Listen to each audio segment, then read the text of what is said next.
Olá, hoje vamos explorar uma conexão histórica bem fascinante.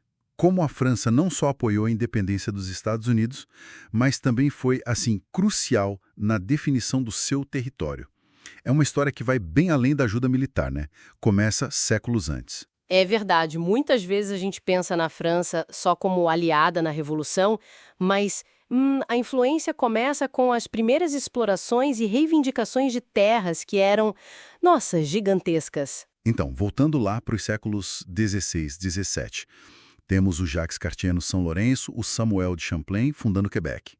Mas e essa expansão para o sul? Como a França marcou presença no coração do continente? Aí entra uma figura-chave, René Robert Cavelier de La Salle. Em 1682, ele faz algo muito audacioso, sabe?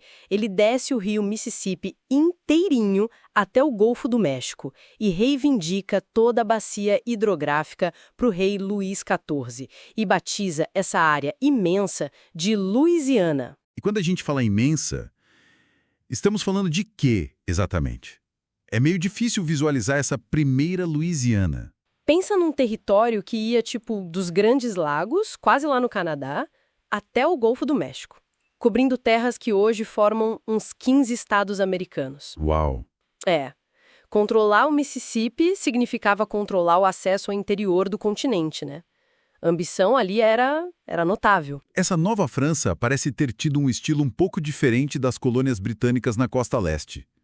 Certo, mais focada em comércio, talvez alianças com povos indígenas. Sim, sim. Cidades como Detroit, Nova Orleans, St. Louis surgiram nesse contexto.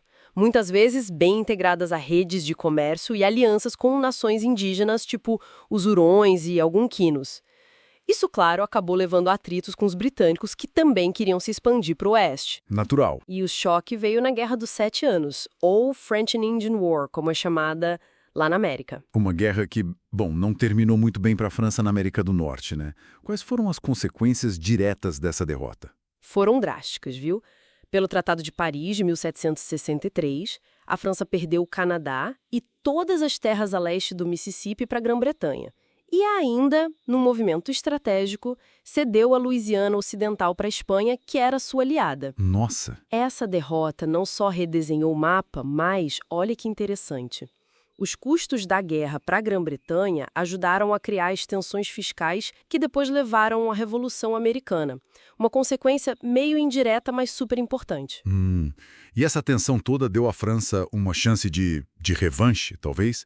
Imagino que Paris viu a revolta das 13 colônias com bastante interesse. Com certeza, foi a oportunidade perfeita para enfraquecer a rival Grã-Bretanha.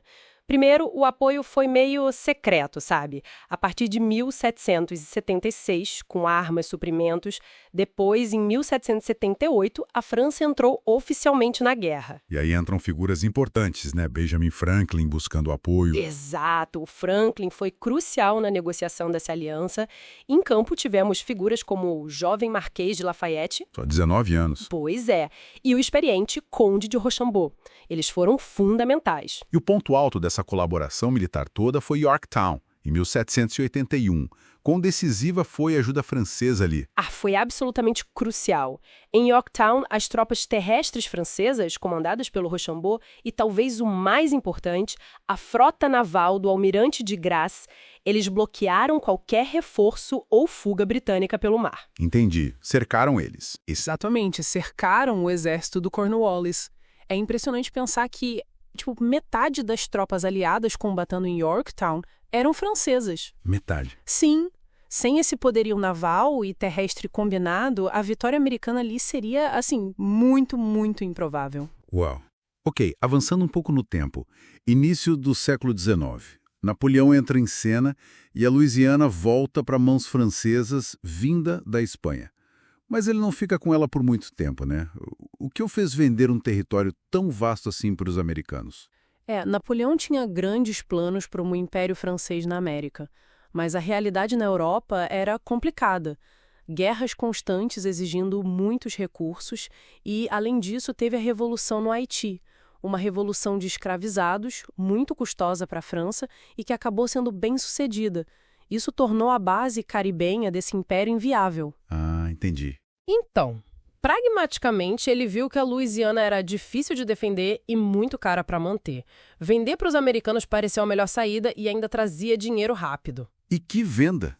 Em 1803, por 15 milhões de dólares, os Estados Unidos compraram um território que simplesmente dobrou o tamanho do país. Foi uma virada de jogo totalmente inesperada para os americanos, imagino. Exatamente. O Jefferson, presidente na época, estava buscando só garantir o acesso ao porto de Nova Orleans, sabe? E de repente recebe uma oferta para comprar mais de 2 milhões de quilômetros quadrados. Que loucura! Foi uma das maiores pechinchas da história, né? E abriu totalmente o caminho para a expansão americana para o oeste, para o Pacífico. Mostra bem como eventos lá na Europa e no Caribe moldaram diretamente o mapa dos Estados Unidos. E a gente ainda vê as marcas dessa história toda hoje, né? Em nomes de lugares. Baton Rouge, St. Louis, Des Moines. Sim, os nomes são a evidência mais óbvia. Mas vai além, sabe? O sistema legal da Louisiana, por exemplo, ainda tem fortes influências do Código Civil francês, o Código Napoleônico. E claro, a cultura e a língua francesa persistem em algumas comunidades, como os cajuns na Louisiana e os acádios lá no Canadá. É um legado vivo, né? Fica bem claro, então, que a contribuição francesa foi muito, muito além de uma aliança militar na hora certa. Foi um fator determinante na própria formação territorial e política dos Estados Unidos, desde as primeiras explorações até essa venda, assim, monumental de terras. Sem dúvida. E a reflexão que fica é: como seria a América do Norte hoje se a França tivesse conseguido manter seu império colonial? Ou se, por exemplo, tivesse escolhido não intervir na Revolução Americana? A história poderia ter tomado rumos radicalmente diferentes. Isso só reforça o peso desses eventos todos que a gente discutiu. IMX, para descobrir outros podcasts sobre a história da França.